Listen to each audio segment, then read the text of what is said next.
Jadi sorotan dalam analisis Pak Agus Pambagio tadi adalah ketika perbedaan harga antara satu jenis barang begitu ya, terutama misalnya BBM dalam hal ini adalah premium, daerah yang satu berbeda dengan daerah yang lain, di perbatasan bisa saja terjadi upaya untuk melakukan penyelundupan begitu maksudnya Pak Agus ya. Nah, apakah pemerintah untuk hal-hal seperti ini Pak Sofyan sudah menyiapkan antisipasi? Karena kalau kita lihat sekarang harga misalnya di Jawa, Madura dan Bali itu berbeda dengan daerah-daerah lain di Indonesia untuk harga premium misalnya. Apakah sudah ada antisipasi Pak Sofyan? Ya, terutama untuk luar Jawa dan Bali itu ada kewajiban yang ditetapkan oleh pemerintah bahwa Pertamina wajib menjamin satu harga di seluruh di luar Jawa dan Bali itu. Sedangkan di Jawa dan Bali kita mulai memperkenalkan pendekatan melalui lebih sedikit kompetisi. Tapi karena permainnya cuma Pertamina, maka kompetisi murni tidak bisa dilakukan. Tetapi kemudian yang kedua ada ketentuan tentang pajak kendaraan yang bisa ditetapkan oleh pemerintah daerah. Itu pajak itu range-nya adalah antara 5 sampai dengan 10%. Jadi Pemda Bali itu bisa menetapkan 10%, daerah lain masih menetapkan mungkin 5 sampai 7,5%. Jadi dan ini juga adalah sesuai dengan yang kita lihat di berbagai negara. Misalnya kalau di Amerika kita pindah dari negara Nevada ke California, itu perbedaan harganya itu berbeda karena mereka menetapkan pajak daerah yang berbeda. Itu di masa akan datang nanti masyarakat akan terbiasa dan pemerintah daerah akan bisa menggunakan itu untuk menjadi insentif dan disinsentif. Kalau mereka misalnya Pemda Jawa Barat mengambil sampai dengan 10% pajak kendaraan di daerah, mereka bisa menetapkan seperti harga di Bali gitu. DKI misalnya ingin mengurangi banyak pembelian di Jakarta, mereka bisa menetapkan pajak daerah lebih tinggi daripada di daerah Jawa Barat begitu. Terus kemudian yang saya ingin tanggapin adalah saya sepakat sekali. Saya sepakat sekali dengan analisis Pak Gubernur Jawa Barat tadi. Yang jadi masalah adalah mari kita fair kepada masyarakat. Karena harga naik begitu, bahkan berita harga naik sudah naik, begitu turun harusnya mereka menyesuaikan walaupun mungkin tidak sepenuhnya. Mungkin kalau turun 10%, mereka perlu menyesuaikan ke bawah mungkin 5% dulu untuk menunjukkan bahwa kita itu betul fair kepada masyarakat begitu. Nah, terkait dengan itu konsep pemerintah apa Pak Sofyan untuk mengawasi itu kalau turun benar-benar masyarakat juga merasakan ikut turunnya begitu, real turun harganya itu real begitu, seperti ketika real merasakan naiknya harga-harga komoditas lain ketika BBM naik. Iya, itu masalahnya adalah sekarang ini kita mau moral suasion dan kita harapkan misalnya yang diregulasi oleh pemerintah daerah intervensi dengan menetapkan harga misalnya angkutan itu batas atas, batas bawah, begitu. Tetapi kemudian di samping itu jangka menengah kita melihat struktur pasar. Banyak produk di Indonesia itu dikontrol atau struktur pasarnya sama sekali tidak sehat. Itu yang menyebabkan dengan alasan bingung dan lain-lain sehingga penurunan ini kemudian mereka tahan sebanyak mungkin selama mungkin gitu loh. Karena selama-lama ditahan itu semakin banyak keuntungan yang terkumpul. Pemerintah sangat fair dalam hal ini.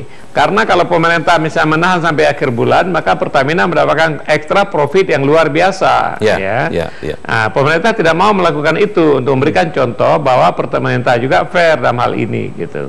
Baik, pemerintah daerah intervensi untuk mengontrol ini. Kita ingin tanyakan ke Pak Aher, Pak Ahmad Heriawan, bagaimana apa yang sudah dilakukan Pak Aher terkait hal ini? Tadi Anda sebutkan beberapa hal soal ketika teman-teman buruh minta upah naik, ketika harga BBM naik, tapi sekarang bagaimana teman-teman pengusaha yang sempat meminta untuk turun UMK dan lain sebagainya termasuk angkot. Apa-apa yang sudah dilakukan oleh Anda sebagai Gubernur Jawa Barat?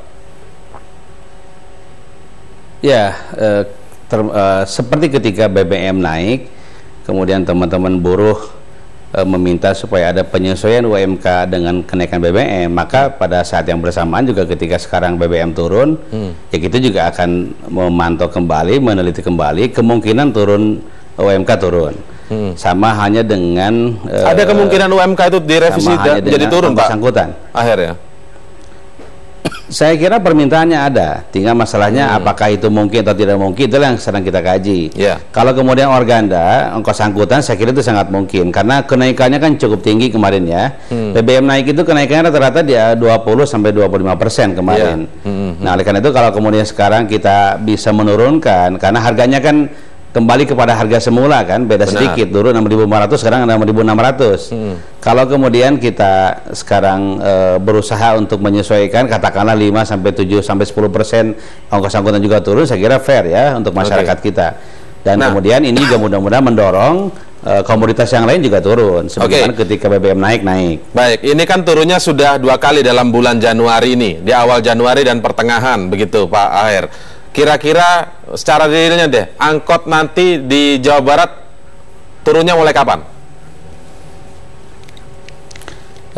Mudah-mudahan tadi sudah sedang kajian hari ini, Dishub dengan organa sedang berkumpul. Mudah-mudahan besok sudah bisa terlihat.